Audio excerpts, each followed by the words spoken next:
প্রিয় দর্শক আসসালামু আলাইকুম, welcome back to my channel delicious cooking by Tahira. আজকের পর্বে আপনাদেরকে আলু আর ডিম দিয়ে মুখে স্বাদ লেগে থাকার মতন মুচমুচে অসম্ভব মজাদার একটি বিকালের নাস্তা রেসিপি তৈরি করে দেখাবো। আর এই নাস্তা রেসিপিটি একবার বাসায় তৈরি করলে কিন্তু এটা তৈরি করার রিকোয়েস্ট আপনাদের কাছে বারবার আসতেই থাকবে, এতটাই মজার হয়ে থাকে এই নাস্তার আইটেমটি। তো চলুন দর্শক রেসিপিটি দেখে নিচ্ছি শুরু থেকে শেষ পর্যন্ত। প্রথমে ছোট একটা মিক্সিং বোল নিয়েছি, এরপর এই বোলের মধ্যে ব্যবহার করব রুম টেম্পারেচারে থাকা একটা ডিম যদি ফ্রিজে থাকে সেক্ষেত্রে রুমের স্বাভাবিক তাপমাত্রা এনে তারপর ব্যবহার করতে হবে। এরপর আমি এখানে বড় সাইজের 2টা আলু এইভাবে গ্রেটারের সাহায্যে খুব ভালো মতো গ্রেট করে নিয়েছি। আলুগুলোকে অফ ক্যামেরায় খুব ভালো মতো ধুয়ে ক্লিন করে নিয়েছি। এরপর এর মধ্যে বাকি উপকরণগুলো ব্যবহার করছি ডিম, এরপর ব্যবহার করব হাফ চামচ পরিমাণ আদা বাটা, হাফ চামচ পরিমাণ জিরা বাটা, হাফ চামচ পরিমাণ রসুন বাটা, এরপর ব্যবহার করব হাফ চামচ পরিমাণ হলুদের গুঁড়া, এরপর ব্যবহার করব হাফ চামচ পরিমাণ মরিচের গুঁড়া, ঝালটা স্বাদ বুঝে কমিয়ে বাড়িয়ে অ্যাড করতে পারেন। হাফ চামচ পরিমাণ চাট মশলা, এখানে অবশ্যই চাট মশলা ব্যবহার করতে হবে। এরপর ব্যবহার করব 1/4 কাপ পরিমাণ পেঁয়াজ কুচি, 1/4 কাপ পরিমাণ ধনিয়া পাতার কুচি, 1 টেবিল চামচ পরিমাণ কাঁচামরিচ কুচি, এরপর ব্যবহার করব 1/4 কাপ পরিমাণ চালের গুঁড়া, এখানে অবশ্যই চালের গুঁড়া ব্যবহার করতে হবে। চালের গুঁড়া ব্যবহার করার ফলে কিন্তু এই নাস্তার শেপগুলো অনেকটাই ক্রিস্পি হয়। এরপর ব্যবহার করব স্বাদ মতো লবণ। এরপর এই সমস্ত উপকরণগুলোকে হাতের সাহায্যে খুব ভালো করে মিশিয়ে নিব।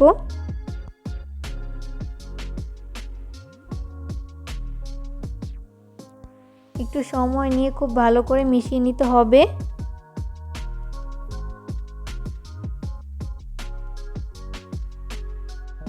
এই পর্যায়ে মিশিয়ে নেওয়া হয়েছে। এরপর এই নাস্তার শেপগুলোকে তৈরি করে নিব। ওই জন্য চুলে একটা ফ্রাই প্যান বসিয়ে দিয়েছি। এরপর এর মধ্যে ব্যবহার করেছি 1/4 কাপ পরিমাণ সয়াবিন তেল। তেল যখন মিডিয়াম আঁচে গরম হবে ওই পর্যায়ে আমি এর মধ্যে নাস্তা শেপ দিয়ে দিচ্ছি।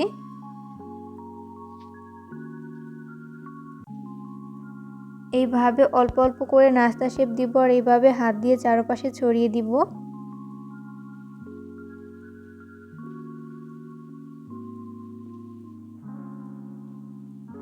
তো পুরোটা নাস্তা শেপ দিয়ে দেওয়া হয়েছে। এরপর চুলার আঁচ মিডিয়াম ফ্লেমে রেখে এই নাস্তার শেপ ফ্রাই করে নিতে হবে, এতে করে দুই পাশ ভালো মতো কুকড হতে পারবে।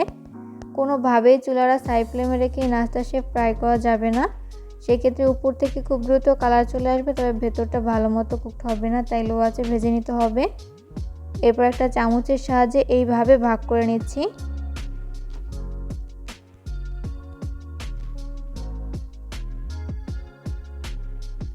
তো ভাগ করে নেওয়া হয়েছে। নাস্তা ফ্রাই করতে করতে যখন এক পাশ ভালো মতো ফ্রাই করে নেওয়া হবে ওই পর্যায়ে আমি উল্টে দিব অপর পাশটি ফ্রাই করে নেওয়ার জন্য।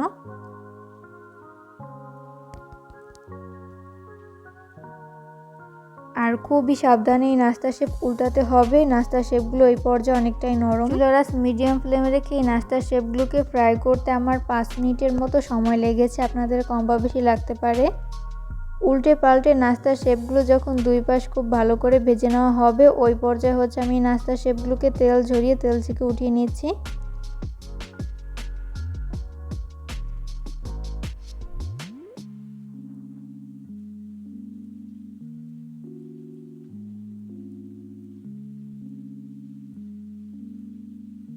তো এই পর্যায়ে আমার দারুণ মজার নাস্তা কিন্তু একদমই রেডি। এগুলোকে আমি একটা প্লেটে তুলে নিয়েছি। খেতে কিন্তু দুর্দান্ত মজার হয়েছে। পরিবারের ছোট থেকে বড় সবাই অনেক বেশি পছন্দ করেছে আর অনেক মজা করে খেয়েছে। ভিডিও ভালো লাগলে অবশ্যই ফ্রেন্ডস অ্যান্ড ফ্যামিলিদের মাঝে শেয়ার করবেন। বাসায় যদি ডিম আর আলু থাকে তাহলে ঝটপট বিকালের নাস্তায় এই রেসিপিটি তৈরি করতে পারেন। পরবর্তী ভিডিও দেখার আমন্ত্রণ জানিয়ে আজকের মতো এখানেই বিদায় নিচ্ছি। সবাই অনেক বেশি ভালো থাকবেন। আল্লাহ হাফেজ।